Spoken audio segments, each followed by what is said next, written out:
quand je me suis posé la question de Dieu et des raisons de croire, il y avait une petite histoire qui était racontée dans un bouquin de Messori qui m'avait beaucoup plu. C'était l'histoire d'un homme qui se réveille dans un train qui fonce dans la nuit, et c'est comme s'il avait trop bu, il ne se souvient pas de ce qui s'est passé la veille.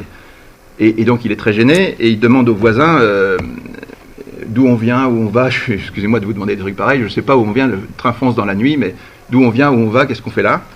Et les voisins, tout le wagon, personne ne sait. Il y en a qui lisent, qui discutent et tout, mais personne ne lui dit non, on ne sait pas. Alors il fait le tour du compartiment, il va voir tout le monde, et puis il revient, il dit attendez, vous êtes tous des dingues, vous ne savez pas d'où on vient, où on va, et ce qu'on fait là, et personne ne s'en occupe. Et en fait, cette histoire, c'est une petite parabole de la vie. C'est pour dire que, en fait, si on ne se pose pas ces questions-là, on vit un peu comme des légumes, et on est dans une situation bizarre. C'est-à-dire, on vit, mais on ne sait pas pourquoi on vit, on ne sait pas... voilà. Donc cette histoire m'avait marqué, et je me suis dit, il y a des questions essentielles. Y a-t-il une vérité? Est-ce qu'il y a des trucs qui sont vrais? Il y a plein de religions, il y a plein de trucs. Est-ce qu'on peut déterminer qu'il y en a une qui est plus vraie que d'autres ou pas? C'était une question qui m'intéressait. Et y a-t-il des raisons de croire? Voilà.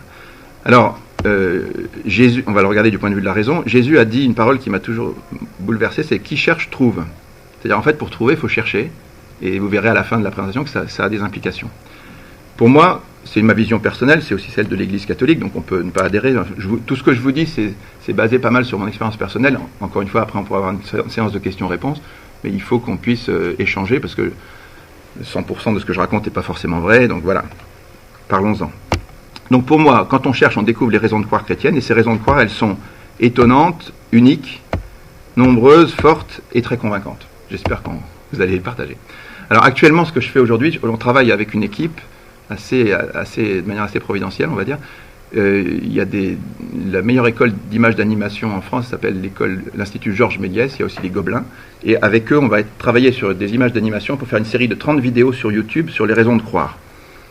Alors, le fil de l'histoire, je vous dis ça juste pour que vous sachiez pour quelles raisons j'ai travaillé sur ces sujets.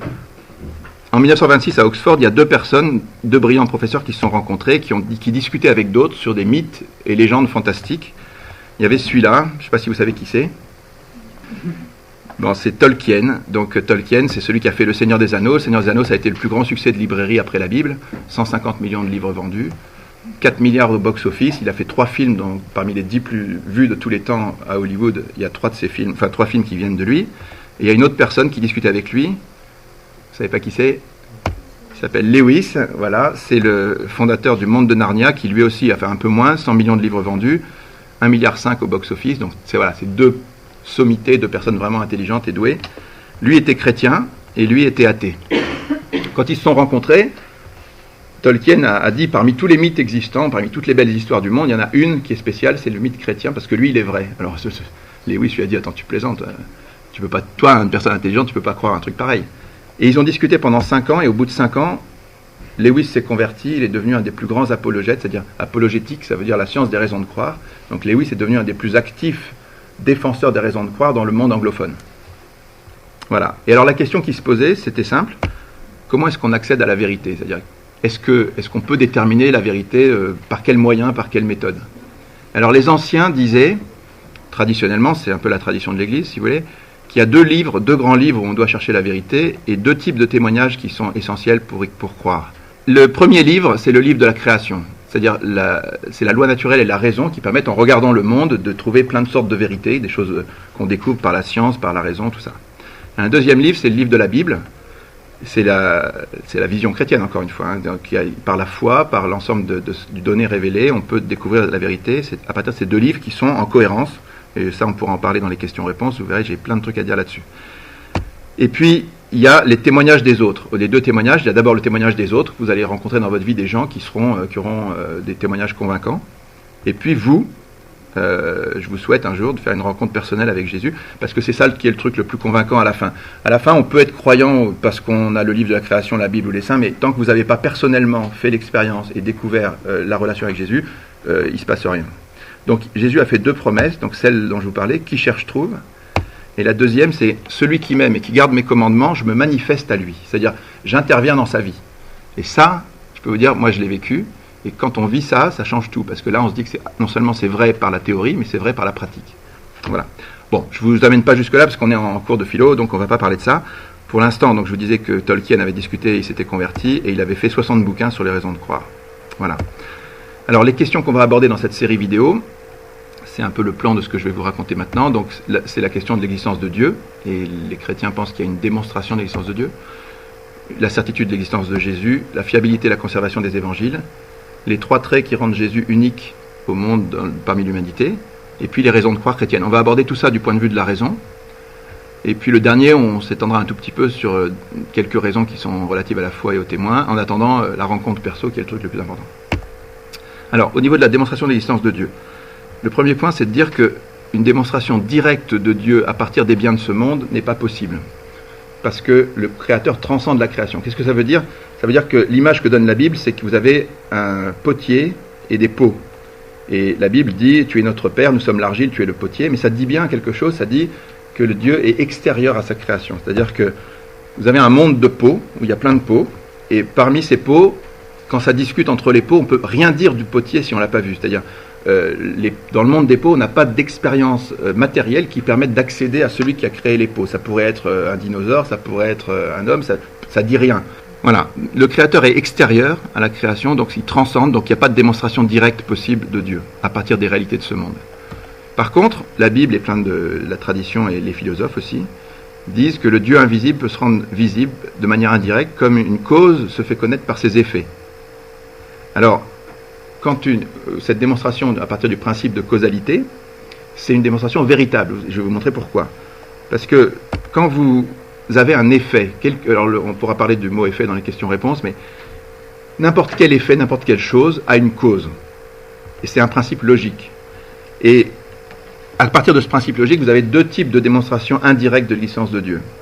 La première qui est au niveau métaphysique, alors on va définir ce que ça veut dire, c'est Aristote qui a défini ce concept, il disait, le monde physique c'est tout ce qu'on peut toucher, connaître et tout, et puis le monde métaphysique c'est ce qui est au-delà, c'est-à-dire ce qui est trop loin, c'est autre chose qui nous dépasse. Donc au niveau métaphysique, il y a la question de l'être, l'existence des choses, on va y venir, et puis une deuxième utilisation de ce principe, en regardant la création, en regardant l'œuvre, on peut trouver l'artisan. Et ce qu'on dit aussi, c'est que dans l'œuvre, l'auteur se révèle. Voilà. On va détailler ces 2 points-là. Donc le premier, c'est la métaphysique. Quand vous voyez sur le sable des traces de pas, vous pouvez être certain qu'il y a quelqu'un qui a fait ces traces. Vous ne pouvez pas savoir si c'est un animal, un homme, ou vous pouvez ignorer quelle est la cause, mais vous êtes certain qu'il y a une cause. Parce que le sable n'a pas par lui-même cette forme. Quand vous voyez des aiguilles qui tournent sur une montre, vous pouvez être certain qu'il y a un mécanisme, même si vous ignoriez tout de ce qu'il y a derrière la montre, vous êtes certain qu'il y a un mécanisme qui fait tourner ces aiguilles. Parce que les aiguilles, par elles-mêmes, les aiguilles ne tournent pas, elles ne bougent pas. Il y a quelque chose, une cause à cet effet qui est le mouvement.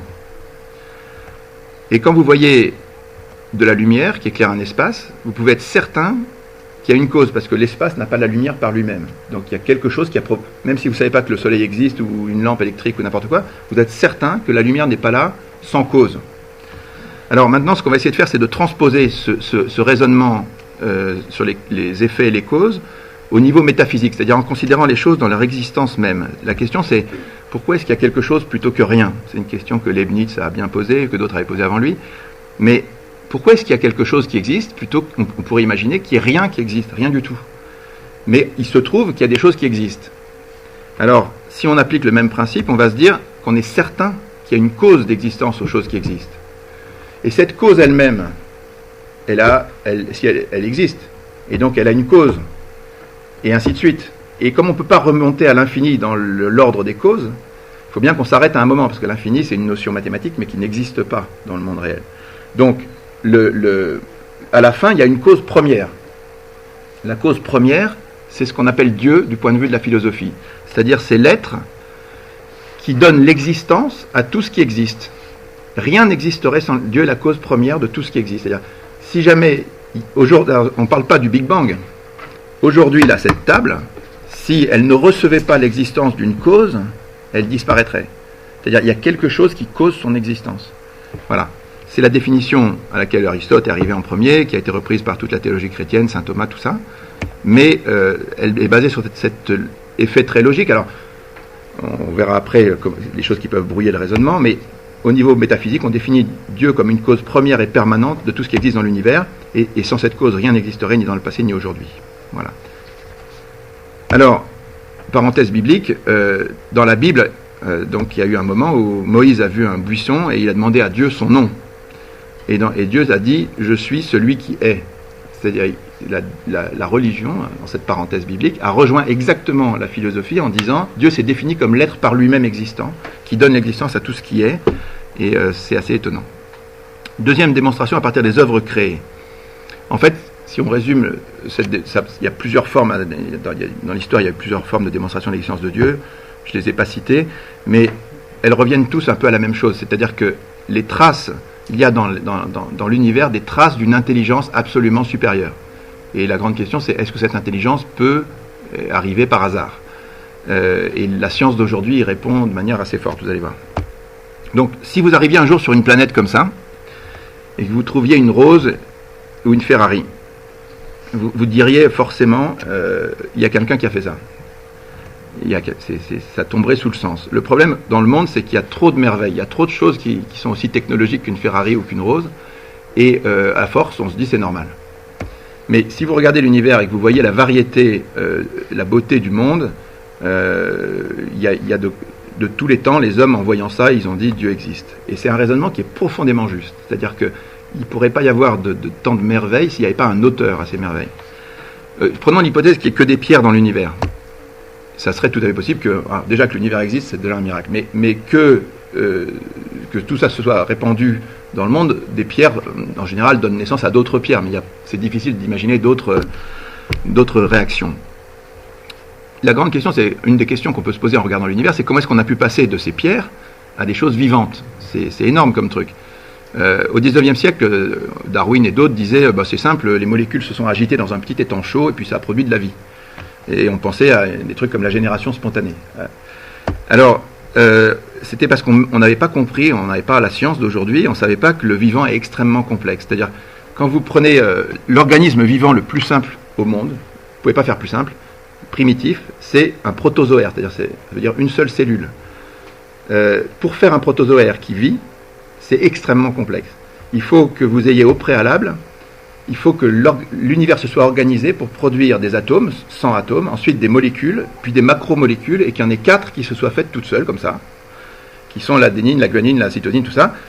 Les 4 bases qui permettent ensuite de composer les 21 acides aminés, et de faire le langage de l'ADN. Tout ça, ça doit s'être fait avant, avec les pierres et les atomes qui s'entrechoquent, ça doit se créer tout seul, pour que la première être vivant sorte.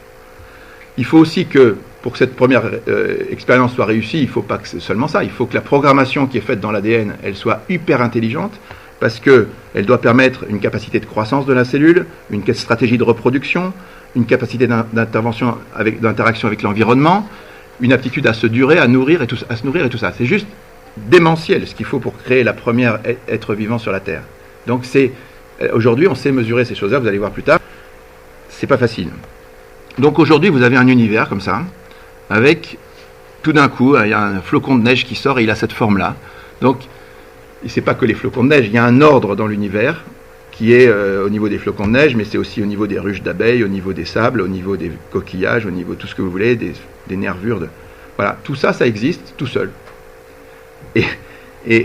Alors, de tous les temps, toutes les civilisations, dans le monde, dans l'histoire de l'humanité, tout le monde a cru en une cause, un Dieu. Alors il n'y a que au XXe siècle, enfin au XXIe maintenant, dans une petite partie de l'Occident, qu'il y a un certain nombre de gens qui sont athées. Mais c'est vraiment une exception dans l'histoire de l'humanité. Alors, d'où vient l'incroyable diversité du monde ?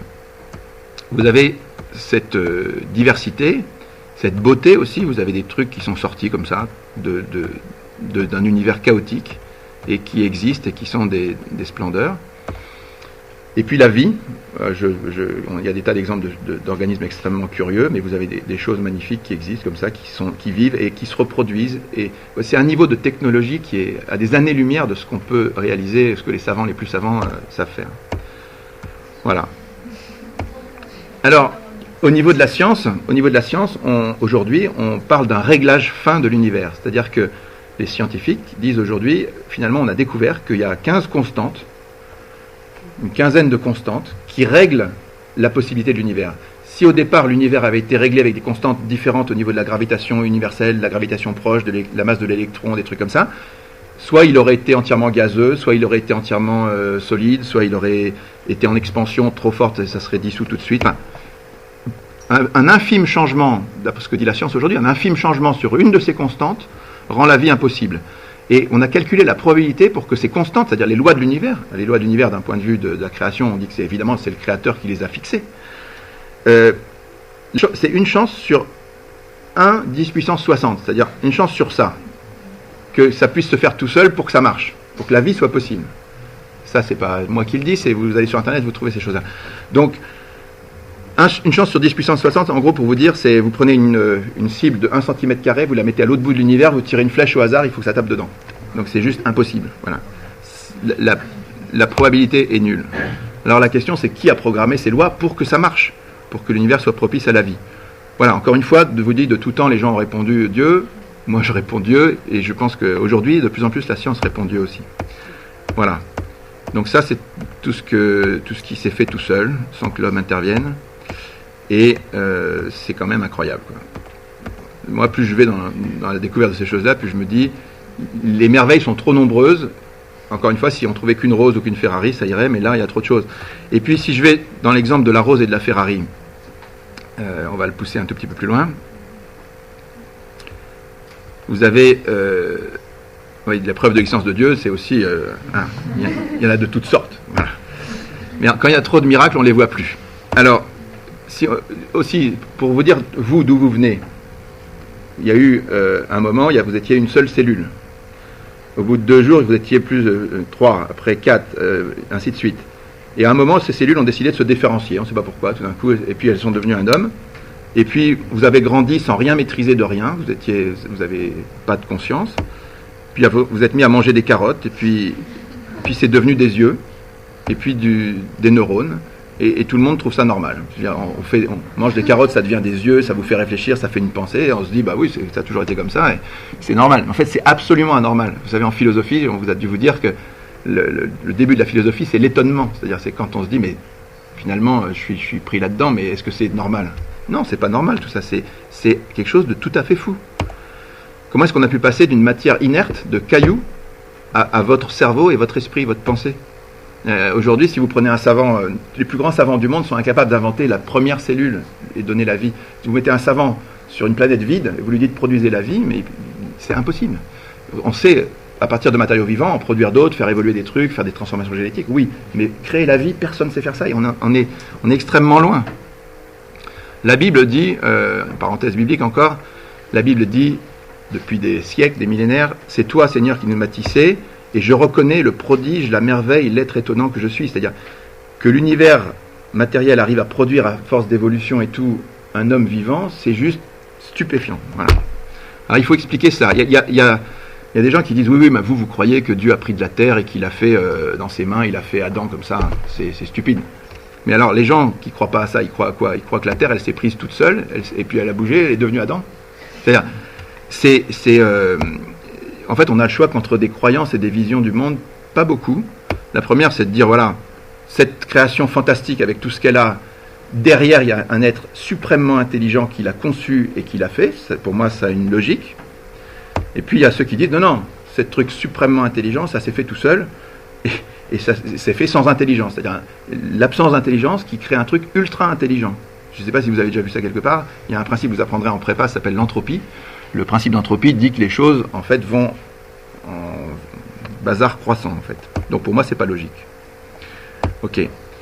Quand vous voyez cette rose, il y a un prodige technologique dans la rose. C'est quelque chose de fantastique de voir une graine qui se plante dans la terre, qui au bon moment choisit les bons aliments pour grandir au bon moment, sortir, interagir avec l'environnement, reproduire, et refait une fleur et qui refait une graine qui a aussi la même programmation pour faire la même chose. Vous savez, on est dépassé. Eh bien, il se trouve que, mettons que ce soit le hasard qui a fait ça. Le hasard, il est quand même très doué parce que non seulement la rose, elle est géniale sur le plan de la technologie, mais en plus, elle est belle, elle est soyeuse et elle sent bon. Elle pourrait être moche, elle pourrait être rugueuse et ça pourrait sentir très mauvais. Enfin, il y a un supplément d'âme par lequel l'auteur de tout ça parle de lui-même, se révèle. Alors, je ne dis pas qu'il n'y a que des beautés dans la création. Alors, ceux qui croient au hasard doivent expliquer ça, ils doivent expliquer pourquoi c'est génial, mais en même temps pourquoi c'est beau, c'est soyeux et c'est parfumé. La parenthèse biblique, elle dit dans le livre de la sagesse qui a été écrit il y a 3 millénaires, la grandeur et la beauté des créatures font par analogie contempler leur auteur. Ça, c'est la carte de l'univers, aussi pour cette idée de contempler à travers l'œuvre l'auteur qui se révèle et qui dit des choses de lui dans l'œuvre. Ça, c'est l'image qu'on a photographiée de l'univers juste au moment où la lumière s'est créée, parce que la lumière n'a pas été créée à l'instant 1 de l'univers. Il a fallu attendre 300 000 ans pour que la lumière puisse émerger de la masse de l'univers. Et dès qu'elle a émergé, on a pris cette photo, enfin on le fait avec maintenant des télescopes performants. Ça, c'est la première image visible de l'univers. Cet univers, si vous essayez de voir depuis quand il dure, imaginez que 1 millimètre, c'est 1000 ans. Si vous faites un pas, vous faites 100 000 ans. Vous savez combien de temps il faut que vous marchiez pour faire la durée de l'univers? Si vous faites un pas, vous faites 100 000 ans, 1 mètre. Est-ce qu'il faut que vous alliez au bout de la classe? Non, si vous voulez faire la durée de l'univers, il faut marcher 13 km et demi. Il faut marcher pendant 3 heures avec des pas de 100 000 ans et vous avez la durée de l'univers. Et si vous pensez qu'un an, c'est très long, 1000 ans, c'est très très long, imaginez ce que c'est 1000 fois 1000 ans. Vous imaginez la durée de 1000 fois 1000 ans. Imaginez maintenant ce que c'est 13 500 fois 1000 fois 1000 ans. Ça, c'est la durée de l'univers. C'est juste inconcevable en temps. Et la taille de l'univers, c'est chaque seconde, la lumière parcourt 300 000 km. Qu'est-ce qu'elle parcourt en 13 500 fois 1000 fois 1000 ans? Ça, c'est la taille de l'univers. Donc, en fait, c'est pour ce que Dieu révèle à travers ça, c'est qu'il y a quelque chose qui nous dépasse infiniment. L'auteur se révèle dans la création en disant le temps, l'espace et tout, l'homme est vraiment rien, quoi. Ça doit nous rendre très modestes. Voilà. Alors, c'est une phrase que j'aime beaucoup, une phrase de Pasteur, qui dit un peu de science éloigne de Dieu, beaucoup y ramène. Je pense que c'est une phrase extrêmement vraie, parce qu'elle est vraie au niveau de chacun. Au début, ça c'est un peu la courbe de l'orgueil, je plaisante. Quand vous êtes tout petit, vous n'êtes pas orgueilleux, mais quand vous commencez à apprendre des trucs, vous vous dites ça y est, je commence à connaître le monde. Puis quand vous avez 20 ans, 30 ans, vous dites ça y est, je connais tout, je maîtrise tout. Et puis les années vous font après comprendre que en fait c'est pas vrai, que vous êtes complètement dépassé et que en fait vous comprenez rien à rien et vous arrivez à finir très, très modeste.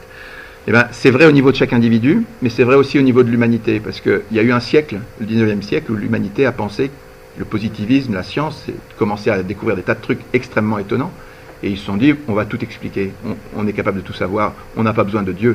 Il y a un jour, il y a Laplace qui a rencontré, le savant Laplace qui a rencontré Napoléon, il a fait une démonstration, et Napoléon lui a dit, et Dieu dans tout ça? Et il a dit, sire, je n'ai pas eu besoin de cette hypothèse. Donc la science était prétentieuse, disait, Dieu, on explique tout. Et aujourd'hui, ce qui est en train de se passer, ça change complètement. La science doit expliquer pourquoi il y a une chance sur 10 puissance 60 que ça soit réglé comme ça. Et donc la charge de la preuve est en train de passer de l'autre côté. Voilà, il y a 3 textes clés que vous pouvez aller voir sur la question de Dieu-création. Il y a le livre de la sagesse dont on a parlé, chapitre 13, 1 et suivant.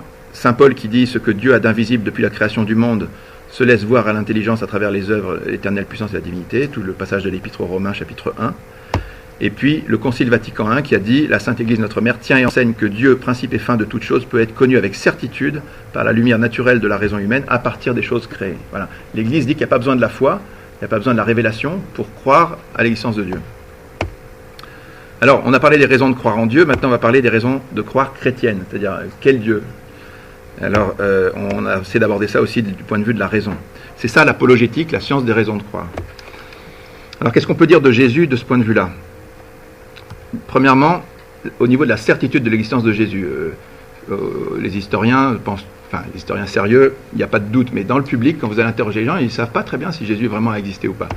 Et donc, les arguments, je vous passe le détail parce qu'on pourrait en parler longuement, mais pendant 19 siècles, personne n'a jamais remis en cause l'existence de Jésus, ni les chrétiens bien sûr, ni même les adversaires de Jésus, c'est-à-dire les juifs, les romains, ceux qui ont fait des textes, le Talmud par exemple, des juifs est hostile à Jésus, il dit des choses assez critiques. Il y a aussi les Romains, les païens qui ont dit des choses du temps de Jésus contre lui, mais ils n'ont jamais pensé à dire cet homme n'a jamais existé. Donc tous les témoignages sur Jésus sont unanimes pour dire qu'il a existé, même si on le critique. Et donc aujourd'hui, il n'y a aucun... Voilà, personne ne peut douter de l'existence réelle de Jésus en tant que personne. Ensuite, on se pose la question de savoir si les évangiles sont fiables, c'est-à-dire dans ces textes, est-ce que ce qui est marqué est valable? Ça, donc, il y a Saint Paul un jour qui a écrit un texte comme ça. Le Christ est mort pour nos péchés, il a été mis au tombeau, il est ressuscité, il est apparu. Voilà. Il est apparu à plus de 500 frères à la fois, et il écrit, la plupart d'entre eux demeurent jusqu'à présent, et quelques-uns sont endormis, il est apparu... Voilà. Il écrit cette lettre dans les années, entre l'année 50 et l'année 60. Enfin, toutes ces lettres sont entre 50 et 60, celle-là, la Corinthiens, je dois être au milieu à peu près. Donc, Dans les années 50, saint Paul dit « Jésus est apparu à 500 personnes en même temps, et la plupart de ceux qui l'ont vu sont parmi nous encore maintenant vivants. » Tu ne peux pas écrire une lettre comme ça, c'est impossible d'écrire une lettre comme ça, si c'est faux. Parce que les gens, ils vont dire « Attendez, on sait bien que personne n'est vivant ou que personne ne l'a vu. » Enfin, voilà. Quand vous écrivez que vous êtes des contemporains, les textes de l'Évangile ont été écrits par autant de contemporains, ça c'est certain du point de vue historique. Et ces gens-là, les gens qui ont vécu, qui ont connu Jésus étaient encore vivants. Donc ils ont donné, beaucoup ont donné leur vie pour dire ça c'est vrai. Tout le démarrage de l'Église chrétienne, c'est des gens qui ont donné leur vie en disant que c'était vrai. Donc d'un point de vue de la raison, quand on regarde ça, on se dit, il y a un phénomène étonnant au niveau de la véracité des textes. En fait, on ne meurt pas pour ce qu'on sait être un mensonge. Si vous savez que c'est un mensonge, vous n'allez pas mourir pour ça. Et donc, si des contemporains ont accepté des textes comme ça et des témoins comme ça, c'est qu'il y avait une valeur de vérité. Et ce qui est très fort aussi, c'est que dans toutes les églises, on réclamait des textes de l'Évangile. Donc il y a eu des copies extrêmement rapides, contemporaines de ces apôtres, qui sont partis dans tous les coins du monde. Et aujourd'hui, on peut dire que le texte de l'Évangile est de très loin et sans comparaison le texte le mieux conservé du monde antique. Pourquoi ? Si vous regardez tous les auteurs de la Grèce, de Rome, de tous les auteurs du monde antique qu'on a, en fait, on a seulement des copies qui sont pour la plupart du Moyen-Âge, donc d'une distance de 800 ans, 1000 ans, et quelques dizaines de copies, dans le meilleur des cas. La guerre des Gaules de Jules César, c'est 10 exemplaires seulement. Et je vous dis, dans tous les autres, Hérodote, c'est 8, enfin des trucs comme ça. Pour les évangiles, on a des textes qui datent de manuscrits qui datent de 1 siècle ou 2 et non pas de 7 ou 8 siècles, et il y a 5000 manuscrits grecs, 10 000 latins, 9000 autres et 36 000 citations chez les pères de l'Église. C'est-à-dire que, comme c'est parti dans tous les coins du monde, et que ça a été traduit dans toutes les langues, et vous avez aujourd'hui ces versions qui existent, et vous avez un critère de vérité qui est unique au monde. Il n'y a pas un texte dans l'Antiquité qui a plus de raisons d'être cru que les évangiles, du point de vue de la fiabilité du texte. Donc, ce texte a existé. Alors, il y a eu aussi un phénomène étonnant dans le domaine de l'archéologie, c'est Qumran. Les plus vieux manuscrits du monde, vous connaissez les découvertes de la mer morte à Qumran, il y a eu, dans les années 50, juste après la guerre, il y a eu un berger qui a découvert une grotte, et il a trouvé des parchemins, et dans ces parchemins, on a retrouvé des manuscrits de tous les livres de la Bible, plein d'autres choses aussi, hein. Mais tous les livres de la Bible étaient là, sauf le livre de Suzanne, et en petits morceaux, et l'intégralité du livre d'Isaïe. Et tous ces textes étaient exactement pareils, à quelques variantes près, mais enfin vraiment des variantes de copie, de ce qu'on trouve en librairie aujourd'hui. Donc la Bible a été spécialement conservée dans ce lieu qui est la plus extraordinaire découverte archéologique de tous les temps. Et il y a un musée sur ça en Israël, et qui montre la parfaite conservation de tout ça. Voilà. Alors, si on résume, on est certain que Jésus a existé, et les évangiles sont fiables. Et Jésus a dit... Alors, ça veut dire que Jésus a vraiment dit ce qu'il a dit dans l'Évangile. Et certaines de ses paroles sont incroyables. C'est quelqu'un qui a dit « Avant qu'Abraham ait été, moi je suis ». Si quelqu'un vient vous voir dans la rue et dit « Voilà, avant que Napoléon existait, j'existais déjà. Je suis le chemin, la vérité et la vie. Nul ne vient au Père qu'en passant par moi. Personne ne va à Dieu sans passer par lui. » Voilà ce qu'il dit. Il dit aussi « Si vous ne mangez pas mon corps et ne buvez pas mon sang, vous n'aurez pas la vie éternelle. » Quand j'aurai été élevé, j'attirerai tout à moi. Et puis à un moment, il y a Thomas qui dit « Mon Seigneur et mon Dieu ».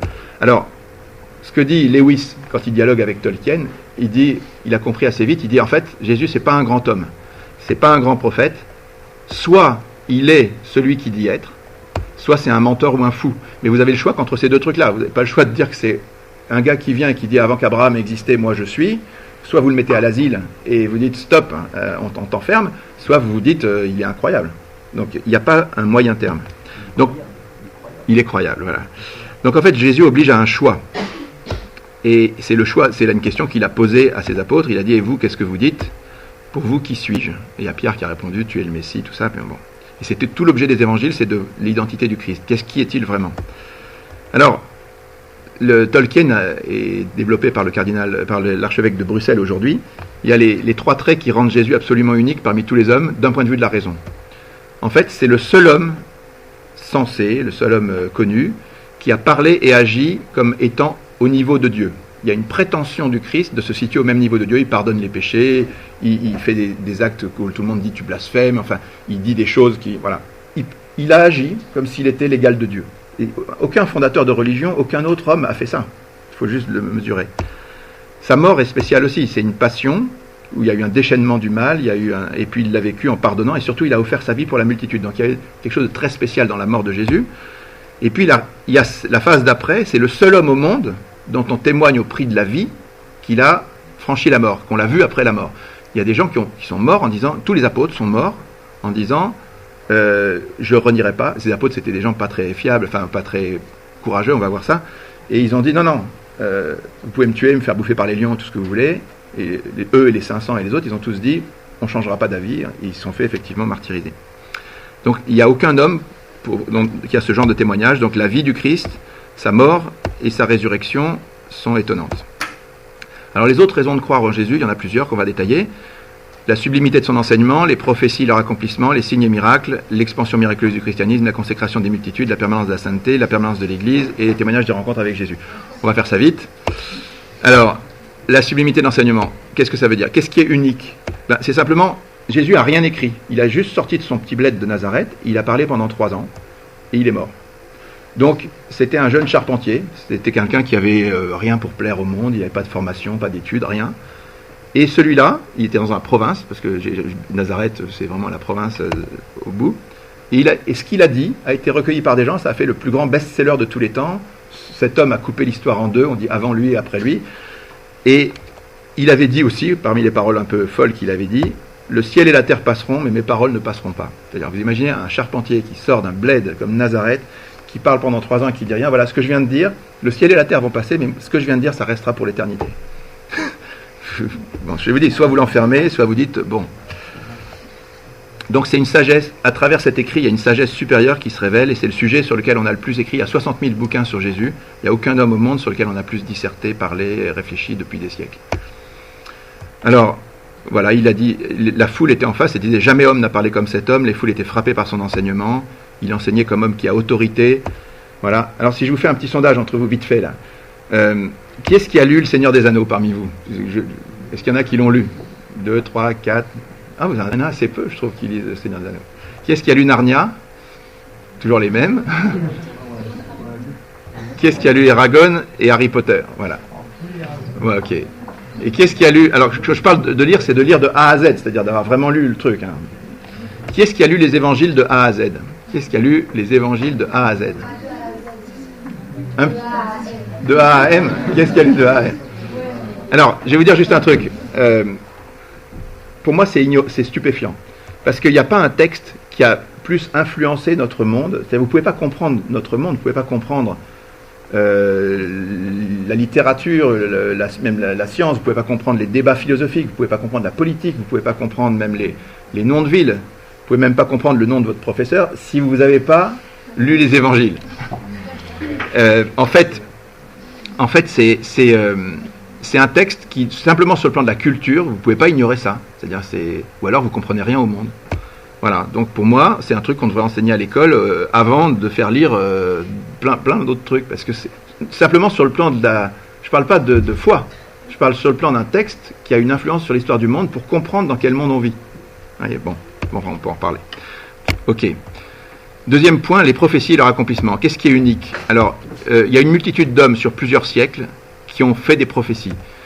Ils ont annoncé la venue d'un Messie qui aurait une naissance, une vie, une mort, une mission, un destin, un mystère. Ils ont même annoncé la date exacte de sa venue. Et à tel point qu'il y a un peuple, Israël, qui a attendu le Messie pour de vrai. C'est-à-dire, dans l'histoire du monde, personne ne peut ignorer qu'il y a un peuple qui, à une certaine époque, a attendu la venue de quelqu'un, un Messie, qui changerait le cours de l'histoire du monde. Un petit peuple de rien du tout, qui était beaucoup plus petit que tous les empires qu'il y avait à côté, mais eux, ils pensaient que de chez eux sortirait celui qui changerait l'histoire du monde. Et ils en étaient convaincus. Alors, aujourd'hui, on a des films comme Terminator, où on a la venue d'un sauveur avec des prophéties et tout ça, mais le concept de prophétie n'existe nulle part à part là. C'est-à-dire, il n'y a aucun exemple de prophétie accomplie dans le monde à part celles-là, qui sont nombreuses et variées. Alors, je vais passer très vite, mais les prophéties annonçaient qu'il devait naître à Bethléem, qu'il devait naître d'une vierge, qu'elle devait être une nouvelle Ève immaculée, qui devait demeurer en son sein, qui sera la fille de Sion, qu'il y aura un précurseur, qui viendra au temps des 70 septénaires et au temps du 4e royaume après Nabuchodonosor, qu'il sera un nouveau Moïse, qui sera fils d'Israël, de la tribu de Juda, fils de David, sauveur du monde, fils de Dieu. Ce sera un homme, mais il sera de nature divine, il viendra fonder une alliance nouvelle. Tout ça, c'était écrit 8 siècles à l'avance, ou entre 2 et 8 siècles avant Jésus-Christ, et Israël attendait un homme dont toutes les nations viendront à lui, sa domination s'étendra sur toute la terre jusqu'aux extrémités de la terre, il sera roi, il sera pacifique et humble, il sera méprisé, incompris, abandonné, il souffrira, transpercé, il mourra, il sera rejeté par son peuple, il mourra enseveli, il sera vainqueur de la mort. Il enverra son esprit, et puis même dans le monde païen, je peux vous dire qu'il y avait les mages de Babylone. Maintenant on sait pourquoi est-ce qu'ils sont venus en suivant l'étoile, parce qu'il y a eu une conjonction spéciale, tout ça je vous raconterai. Et puis dans le monde romain, on attendait aussi le dominateur du monde, il y avait les prophéties de la Sibylle de Cume, il y avait plein de choses. Voilà. Il y a eu une attente unique au monde pour une certaine période, ça je peux vous en parler pendant des heures parce que je l'ai bien travaillé. Et quand Jésus commence dans l'évangile, on lit: le peuple était dans l'attente. Quand Jean-Baptiste parut, on lui demandait: es-tu celui qui doit venir ou est-ce qu'on doit en attendre un autre? Parce qu'il savait qu'il y avait quelqu'un qui devait venir maintenant. Enfin voilà.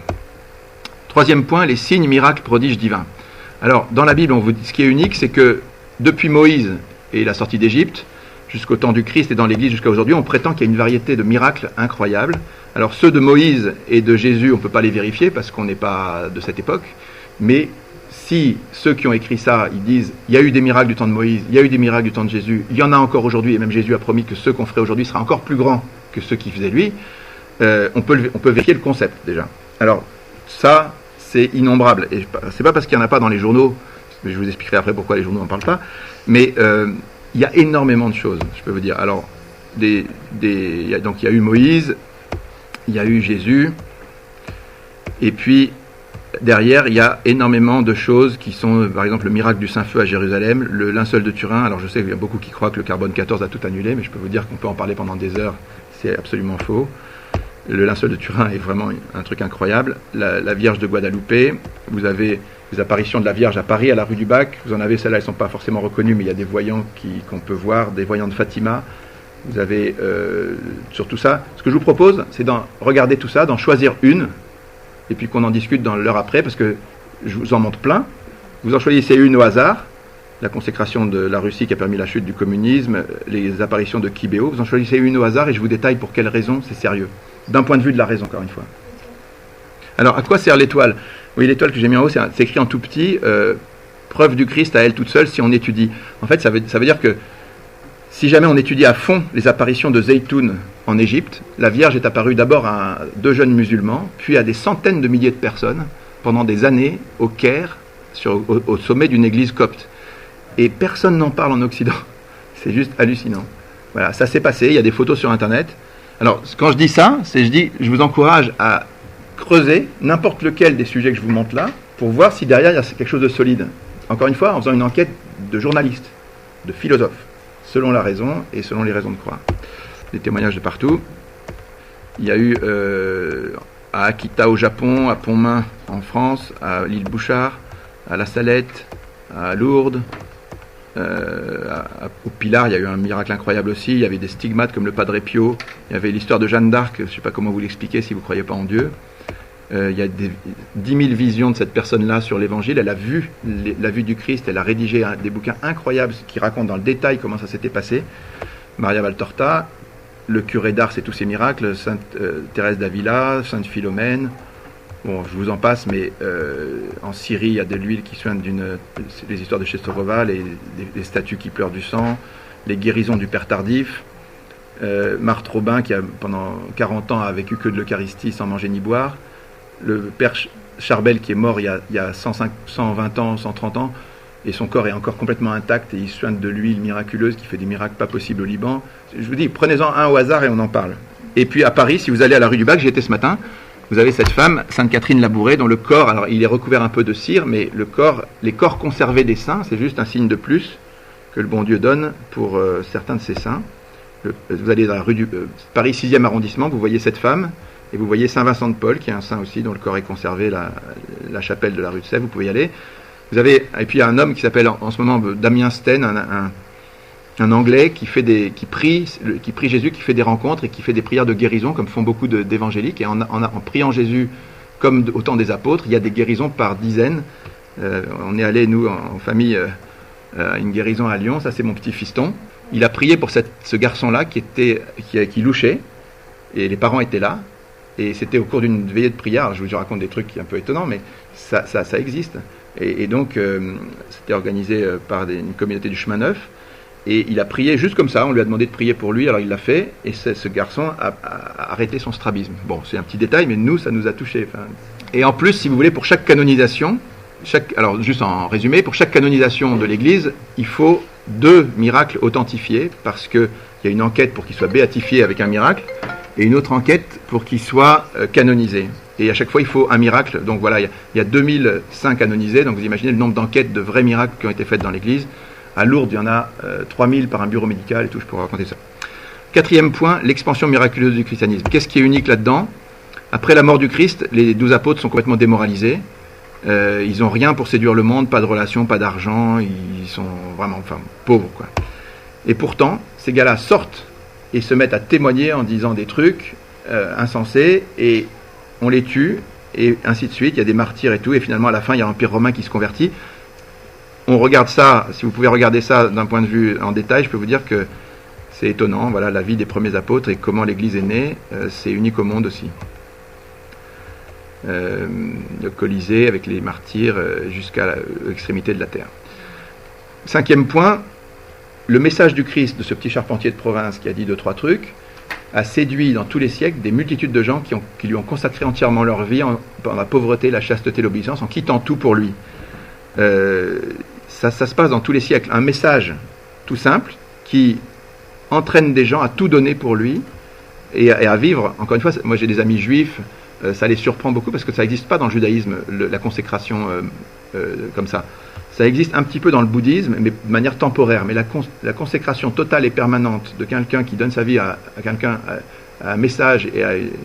Alors le juif que je connais, enfin je le connais pas très bien, mais je connais des gens qui le connaissent très bien, ils m'ont dit, il est fasciné parce qu'il dit, des gens ne peuvent pas donner toute une vie pour quelque chose qui est faux et qui nourrit pas, qui n'a pas une richesse absolument folle. Je pense que c'est quelque chose de très étonnant aussi. Voilà, donc tous ces gens qui ont donné leur vie au Christ, là en Grèce, il y a un État, une partie de la Grèce où il n'y a que des moines, c'est le mont Athos. Vous avez des moines en Russie, en Éthiopie, chez Mère Teresa, partout dans le monde, et en France aussi, en Israël, voilà. Et ces gens-là, ce genre de choses, ça n'existe que dans l'Église chrétienne. Dans l'islam, il n'y en a pas, par exemple, il n'y a pas de gens comme ça, dans le bouddhisme non plus, voilà. Ok. Autre chose, ce message de Jésus suscite à chaque époque des temps des figures humaines qui sont incroyables. Ce qui est unique, c'est que cette fécondité du message, chaque époque sort des saints qui sont des lumières magnifiques pour le monde. Vous avez des Mères Teresa, des Saint François d'Assise, des curés d'Ars, des Saint Bernard, des Jean-Paul II, des multitudes de gens qui sortent comme ça, inspirés par ce message. Et encore une fois, ce sont des figures humaines très très belles. Et puis il y a le fait que l'Église est permanente et dure. Tous les royaumes du monde antique se sont écroulés, même les plus puissants. L'Égypte s'est écroulée, Babylone s'est écroulée, les Grecs sont écroulés, les Romains sont écroulés. Il reste qu'un petit truc, l'Église, qui date de 2000 ans et qui existe. Et puis dernier point, les rencontres que vous pouvez avoir personnellement avec Jésus. Donc il y a des gens qui l'ont rencontré, qui peuvent vous permettre de le rencontrer aussi, un peu dans tous les coins du monde. Et voilà, allez, passons à la dernière chose. Pour moi, je pense, mais ça fait des années que je le dis et je ne suis pas contredit, mais ouvert au dialogue, aucune religion donne des trucs pareils, et la différence est énorme. Alors, vous allez me dire, si les raisons de croire sont si évidentes et si nombreuses, pourquoi est-ce que tout le monde ne croit pas? Alors, il faut expliquer ça, il faudrait expliquer pourquoi est-ce que, c'est vrai, s'il y a tout ça, et que ce que je vous raconte, c'est pas que des carabistouilles, il faut expliquer. Alors, première explication, dans le monde, il y a une réelle complexité. C'est-à-dire que si vous regardez n'importe quelle question, vous pouvez la creuser, et la creuser, et la creuser, et ça suscite sans cesse de nouvelles questions. Donc il y a beaucoup de questions. Là, je vous parle des questions qui sont des lumières, mais il y a plein d'autres questions qui sont obscures, des questions qui sont compliquées. Il y a de l'ombre et de la lumière, comme dit Pascal. Hein. Il y a assez de lumière pour voir, mais il y a aussi assez d'ombre pour douter. Donc il y a un doute légitime sur beaucoup de choses, et cette complexité, je pense qu'elle ne doit pas empêcher des synthèses comme ça, et on prend appui sur des choses certaines comme les choses dont je pense que je vous ai parlé, pour croire des choses qui sont plus difficiles. Voilà. Mais cette complexité peut être un vrai problème, en particulier quand le monde a perdu la boussole, quand il ne regarde plus l'évangile et qu'il ne s'intéresse plus à tout ça, il se dit mais on ne comprend rien à tout ça. Deuxième chose, il y a un combat spirituel dans le monde, c'est-à-dire qu'il n'y a pas que le bien, il n'y a pas que Dieu, on a beaucoup parlé de Dieu, mais Il y a, du point de vue de la foi catholique, il y a un adversaire. C'est pas l'adversaire de Dieu parce qu'il n'est pas au même niveau, mais c'est un adversaire de l'homme qui est menteur et père du mensonge. Et c'est vrai qu'aujourd'hui, vous pouvez dire que dans le monde, il y a énormément de mensonges. Alors je dis pas que des mensonges contre la vérité, mais il y a des mensonges par omission, beaucoup de choses. Je vous dis, Fatima, la Vierge convoque les gens 3 mois à l'avance en leur disant vous verrez un grand miracle. Il y a 70 000 personnes qui y vont, qui voient ce miracle. Et tout le monde s'en fout. Aucun média n'en parle. Donc, il y a un désintérêt de ces choses de Dieu qui fait qu'on écoute plein de trucs, les horoscopes, les voyants, les trucs. Il y a des forces dans le monde et en plus, le combat spirituel, c'est plus que ça, parce que j'ai écouté une émission sur la drogue il y a quelques jours. Quand vous rentrez dans des processus comme la drogue ou les tables qui tournent, parce que les tables qui tournent avec vous savez, les trucs là, ça existe, mais simplement, c'est l'adversaire qui fait ça. Donc quand vous rentrez dans des processus comme la drogue ou les pouvoirs occultes qui existent vraiment, ces choses-là vous lient aux démons. Donc c'est extrêmement dangereux. Et ça vous empêche de voir clair après. Enfin bon, ça on pourra en parler si vous voulez après, dans les questions-réponses. Mais le combat spirituel est une chose importante. Il y a aussi le fait que, contrairement à ce qu'on croit, la raison est moins décisive que le sentiment. En fait, on a l'impression d'être mu par la raison, mais la réalité du monde, c'est que c'est le sentiment, et le sentimentalisme souvent qui est prépondérant. Et donc, les gens sont attirés par la mode, par les groupes, et ils ont du mal à résister, et ils sont un peu comme des feuilles mortes qui suivent le courant. Donc ça, on est pris par le flot du monde, et ça nous empêche de raisonner, de trouver la vérité. Autre point important, la nécessité de lever un voile parfois. Des fois, on est embarqué dans des systèmes de pensée qui nous enferment. Il y a plusieurs... ça arrive tout le temps. Moi, j'avais un copain qui était complètement athée, qui s'est converti. Il m'a dit, tu peux pas imaginer le changement de logiciel de pensée qu'il faut faire pour arriver au christianisme à partir de là où j'étais.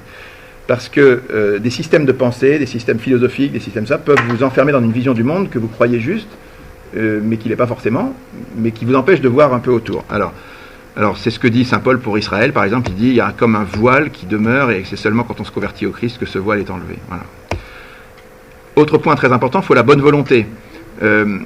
Jésus dit cherchez, vous trouverez, mais si vous ne cherchez pas, il y a plein de gens qui en fait cherchent sans chercher, c'est-à-dire qu'ils sont déjà convaincus par ils ne veulent pas changer en fait.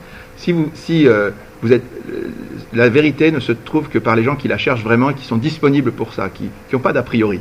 Si vous avez des a priori, parce que vous dites moi je suis bouddhiste, je ne changerai jamais, je suis bouddhiste, ah bah oui, évidemment, jamais vous comprendrez, enfin jamais vous pourrez vous ouvrir à autre chose.